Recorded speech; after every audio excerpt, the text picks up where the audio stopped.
Okay, moving it on, we have Carolina. Bovada has Carolina -3 at Arizona. For me, this is an upset possibility. I loved what I saw from Kyler Murray last week against Baltimore. Now, Carolina's coming off of a long bye, basically. They played on Thursday, so they've had some time to game plan for Arizona and Arizona's offense. But I think Arizona is going to be a different team in week 3 than they were in week 1 and even in week 2. I mean, we saw Kyler Murray pushing the ball into the intermediate, into the deep areas of the field.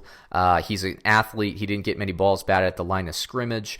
Carolina, I like their defense, but Cam Newton, they're obviously just not running the ball with him. And until they do that, I think Carolina is going to struggle. This is a team that's built around Christian McCaffrey, and I'm cool with that because Christian McCaffrey is so good. But Arizona's defense has been playing okay too. Like they covered against Baltimore last week. That game was like a 3-point game with not too much time left. And this team, honestly, they could have pulled that game out, which I think would have shocked everybody. I actually picked Baltimore against the spread. That was one of my losses, and kudos to Arizona, man, because they really stepped it up in week 2, and I think they'll continue that at home. I see this as a 20-19 win. Maybe just because Carolina's defense is so strong. I mean, it could be like a 27-24 type win, but I think actually Arizona is going to upset. So I'm on Arizona. Now Brad is on.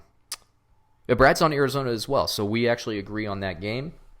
If I'm looking over at the daily fantasy stuff, I see Cam. I have him projected at a 21 this game, but I don't know. That projection seems a little bit high to me, these computer rankings, because he's just not running as much. If he's not running, I think he's more likely that he's in the teens.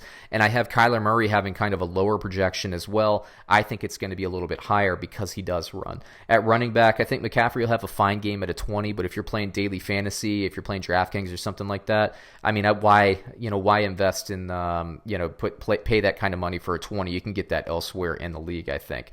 I think David Johnson, because the Arizona Cardinals are able to throw the ball a little bit deeper, I think things will open up for David Johnson. So fantasy owners out there, you can breathe a sigh of relief. I think David Johnson, there's light at the end of this tunnel. I love Christian Kirk. I love Larry Fitzgerald this week.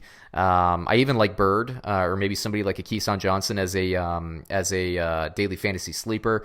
I'd never like any of the tight ends for Arizona. At tight end, I think Greg Olsen has a big game. I think Greg Olsen finds the end zone once, maybe even twice this game. So he's going to be in my daily fantasy football roster. I'm going to cycle him through at tight end. I like what I'm seeing with that connection, and I do think, like I said, he's gonna get off the schneid. He's going to get into the end zone this week.